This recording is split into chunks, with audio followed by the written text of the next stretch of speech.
உங்க பையன் 18 வயசுக்கு மேல ஆச்சுல, அவங்கள விடுங்க, அவங்க என்னவோ இருக்கட்டும். அவங்க பையனுக்கு என்ன வயசு? என் பிள்ளைக்கு 22 வயசு தான். நான் இல்லைன்னு சொல்லல. அவனுக்கு வந்து வசியம் பண்ணி அவன் வச்சிருக்கான் மேடம். என்னடா ரொம்ப பயமுறுத்துறீங்க. இஷ்டப்பட்டவங்கள கல்யாணம் பண்ணறது அது நம்ம யாருமே கேள்வி கேட்க முடியாது. ஆனா அதுக்கு ஒரு முறை இருக்குல்ல. நான் வேலைக்கு போனா கூட நீ அங்கதான் இருக்கான்னு வந்து பிரச்சனை பண்றாங்க. நீங்க அவங்களோட தொடர்புல இருந்ததுனாலதான் இந்த பிரச்சனையே வந்திருக்கு. கரெக்டா சொன்னீங்க. ஒரு பொண்ணு ஹஸ்பண்ட் இல்லாம தனியா 4வது வீட்டுல இருக்கான்னா நீங்க அவங்கள்ட்ட ஏன் பேசுறீங்க? உங்களுக்கு அப்படி பேசி என்னதான் கிடைக்க போறது? சொன்னா தீத்துற போறியா? என்னால முடிஞ்சதை செய்யறேன், சொல்லுங்க. இப்ப 2 பேரும் கல்யாணம் பண்ணிட்டாங்கம்மா. ரெஜிஸ்டர் மேரேஜ் முடிஞ்சு போச்சு. உங்க பையன் மேல நீங்க நிஜமாவே பாசம் வச்சிருக்கீங்கன்னா அவனுக்கு இன்னும் பிரஷர் கொடுக்காதீங்க. ரொம்ப தேங்க்ஸ் மாப்ள.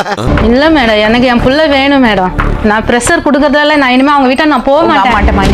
ஆஹா, அவன் என்கிட்ட மன்னிப்புலாங்க, என் வீட்டுக்கு வரணும் அவன். அப்ப போகலாங்கிறீங்களா? அங்க தம்பி இத பாருங்கம்மா, உங்க பிள்ளை உங்க முன்னாடி உட்கார வச்சாச்சு.